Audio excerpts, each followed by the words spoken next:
Ana Maria.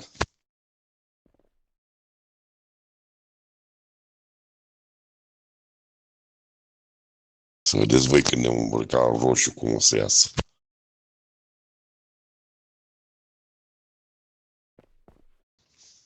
Și acum, Pablo, cât ai tu?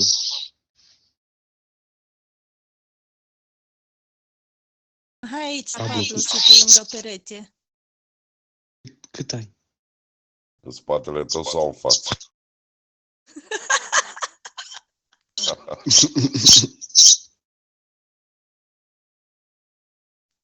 Stai așa mai lipidit. Și o să vezi că se dă zoom la un moment dat pe imaginea ta și anume unde ții capul. Și poți să vezi înăuntru. Unde le-ai pe masă? Mam!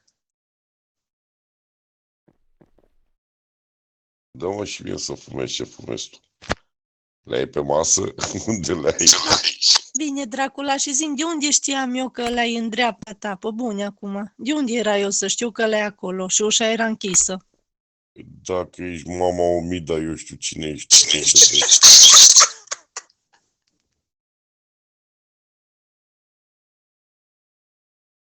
Și nu e așa că tu stai lângă ușa de Ia la uitați celulă. unde sunt noi mafioții.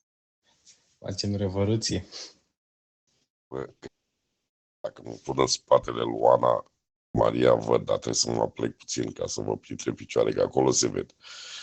Pe gaura ușii. Ca să băg gaborul. Dacă deschidea ușa, intram. Dar intri după acum. Dacă intrăm toți, nu mai avea ce să ne facă.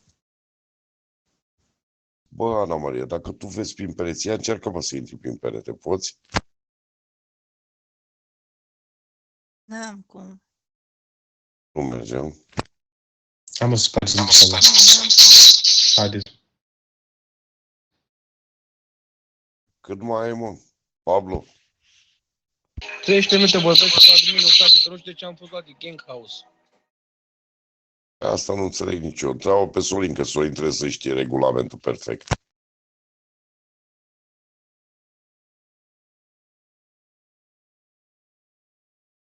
Cum a intrat peste tine la Gang House?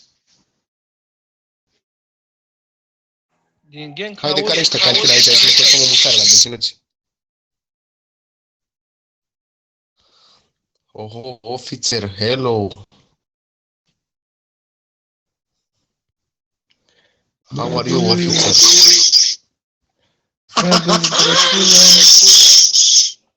Dracula! Dracula! Prezent. Pablo, ai grijă, tată, ți-am adus un pachet de... Uite, vede ce mi-a făcut, m-a băgat și pe mine aici. Te-a băgat, mă. Hai de capul meu. Tot gang-ul ne-l bag aici. Leo, hai afară, că imediat e tine. Deci bagă tot gang-ul, am impresia, frate, dacă l-am luat până Haide să ieșim. Sifonul!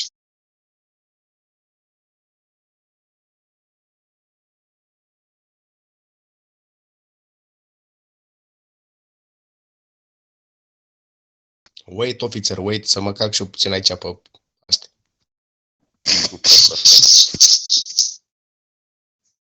Ia pe cu ăla, ia pe. Haideți, băi, că au zis că e ultimul avertisment.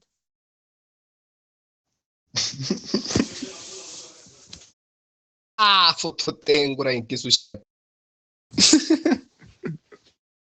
Băi, noi trebuie să-i ardem pe ăștia rău de tot. Nu știu, care-i treaba Sorin? Ia zi, de ce l-a scos ăsta direct din gang, l-a luat? Da? Din Clubhouse l-a luat. La masă. Păi dau voie să le iau din... Are voie să le ia din Gang House. Păi parcă ziceai că n-au voie să iei pătrund. Nu, în spital, Gang House-ul te lasă când ești wanted, când ai alte prostii, te lasă acolo, dar în spital e interzis. Sorin?